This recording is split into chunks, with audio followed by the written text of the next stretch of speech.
JEE Main 2024 6 All India ranks under 100. Admissions open. Kakinada and Visakhapatnam. Aditya Junior Colleges. Kalyan ఘన విజయాన్ని సాధించారు. పవన్ కళ్యాణ్ 12 రౌండ్లు పూర్తయ్యేసరికి 55,000 ఓట్ల మెజార్టీ దిశగా దూసుకువెళ్తున్నారు. ఇక మరో 6 రౌండ్లు మాత్రమే మిగిలి ఉన్నాయి. వంగ గీత ఏ మాత్రం పవన్ కళ్యాణ్ కు పోటీ ఇవ్వలేకపోయారు. అక్కడ వంగ గీతను గెలిపిస్తే డిప్యూటీ సీఎం ని చేస్తాను, డిప్యూటీ సీఎం ని గిఫ్ట్ గా ఇస్తాను పిఠాపురానికి అంటూ చివరి రోజు ప్రచారంలో వైసీపీ అధినేత ప్రమాణం చేశారు. కానీ ఆ మాటను పిఠాపురం వాసులు చెవికెక్కించుకోలేదు. ఎక్కడ ఆంధ్రప్రదేశ్లో వైసీపీ ప్రభావమే కనిపించట్లేదు. అందులో తూర్పు గోదావరిలో కేవలం ఒక్క చోట మాత్రమే ఉంది. పవన్ కళ్యాణ్ భారీ మెజార్టీ దిశగా దూసుకువెళ్తున్నారు. 12 రౌండ్లు పూర్తయ్యేసరికి పవన్ కళ్యాణ్ 55,000 ఓట్ల ఆధిక్యతను కనబరుస్తూ ఉన్నారు. 1,00,000 ఓట్ల మెజార్టీని సాధించడానికి అవకాశం ఉంది అనే అంచనాలు ఇప్పుడు పిఠాపురంలో పెరిగిపోతూ ఉన్నాయి. చివరి రోజు ప్రచారంలో అక్కడ ముఖ్యమంత్రి జగన్మోహన్ రెడ్డి పాల్గొన్నప్పటికీ వంగ గీత విజయం కోసం ప్రయత్నం చేసినప్పటికీ ఆ ప్రభావం ఏ మాత్రం చూపించలేదు. వంగ గీత కన్నీరు పెట్టుకున్నారు.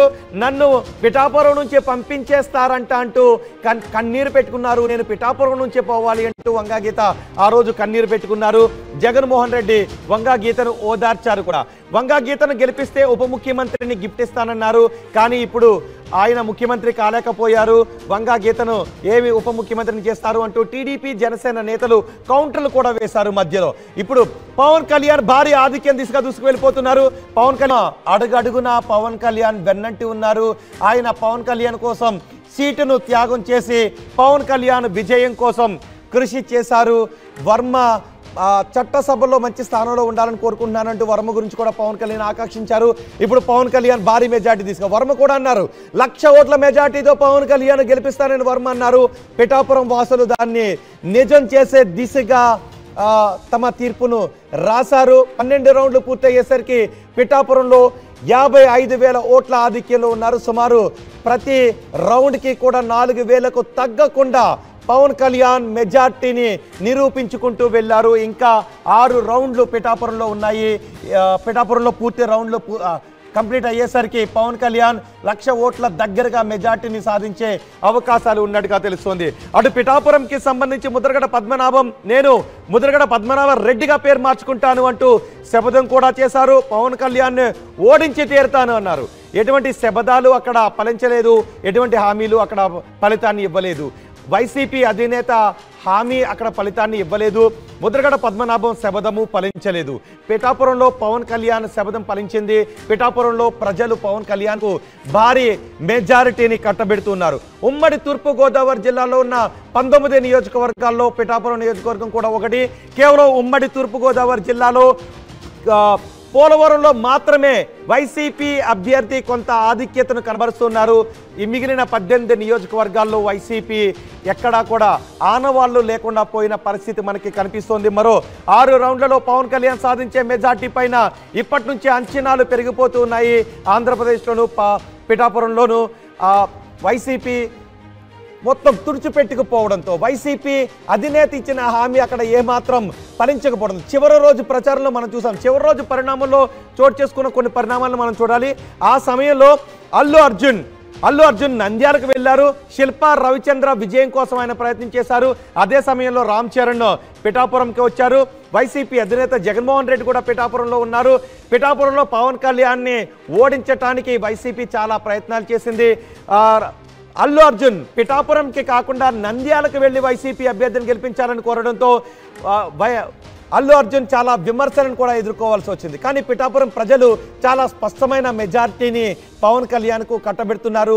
1,00,000 ఓట్ల మెజార్టీని కట్టబెడతామనే హామీని అక్కడ నిలబెట్టుకుంటున్నట్టుగానే మనకి సినారియో కనిపిస్తుంది. ఫలితాల సరళి చూస్తూ ఉంటే పవన్ కళ్యాణ్ 1,00,000 ఓట్లకు చేరువయ్యే అవకాశం కనిపిస్తుంది. మరో 6 రౌండ్లలో పిఠాపురంలో పవన్ కళ్యాణ్ భారీ విజయాన్ని సొంతం చేసుకుంటారు. 1,00,000 ఓట్ల దగ్గరగా మరికొద్దిసేపట్లోనే ఆ ఫలితం కూడా వెల్లడే అవకాశం మనకి కనిపిస్తుంది. ఇప్పటికే రాజానగరంలో జనసేన అభ్యర్థి బత్తుల బలరామకృష్ణ గెలిచారు. రాజాపై ఆయన విజయాన్ని సాధించారు. ఉమ్మడి తూర్పు గోదావరి జిల్లాలో జనసేన 5 చోట్ల నుంచి పోటీ చేసింది, బీజేపీ 1 చోట నుంచి పోటీ చేసింది. ఉమ్మడి తూర్పు గోదావరి జిల్లాలో ఇప్పటికే రాజానగరంలో జనసేన అభ్యర్థి బత్తుల బలరామకృష్ణ రాజాపై విజయాన్ని నమోదు చేసుకున్నారు. మరికొద్దిసేపట్లో పవన్ కళ్యాణ్ చంద్రబాబును కలవటానికి శుభాకాంక్షలు తెలియచేయటానికి ఆయన విజయవాడకు రాబోతున్నారు. ఇప్పటికే ప్రధాని మోదీ కూడా ఫోన్ చేసి మరి చంద్రబాబుకు శుభాకాంక్షలు తెలియజేశారు. ఇప్పటికే మనం చూసాం పిఠాపురంలో కొన్ని గుర్తు చేసుకోవాలి, నేను ఎమ్మెల్యే తాలూకు అంటూ చాలామంది తమ వెహికల్స్ నెంబర్ బోర్డులపై వేసుకుని మరీ తిరిగారు.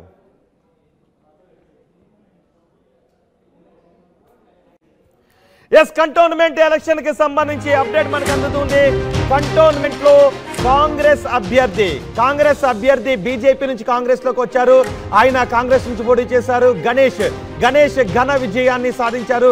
గత ఎన్నికల్లో బీఆర్ఎస్ అభ్యర్థి లాస్య నందిత విజయాన్ని నమోదు చేసుకున్నారు. కానీ ప్రమాదంలో ఆమె మరణించడంతో కుటుంబ సభ్యులకి లాస్య నందిత సోదరికే టికెట్ను ఇచ్చారు. కానీ ఆ ఎన్నికల్లో కంటోన్మెంట్కు జరిగిన ఉప ఎన్నికల్లో గణేష్ బీజేపీ నుంచి కాంగ్రెస్లోకి చేరి కాంగ్రెస్ నుంచి పోటీ చేశారు. కంటోన్మెంట్ ఉప ఎన్నికల్లో కాంగ్రెస్ పార్టీ విజయాన్ని సాధించింది. శ్రీ గణేష్ మరిన్ని వీడియోస్ కోసం ఛానల్ ని సబ్స్క్రైబ్ చేయండి. లేటెస్ట్ అప్డేట్స్ కోసం వాట్సాప్ ఛానల్ ని ఫాలో చేయండి. అండ్ లింక్ డిస్క్రిప్షన్ లో ఉంది.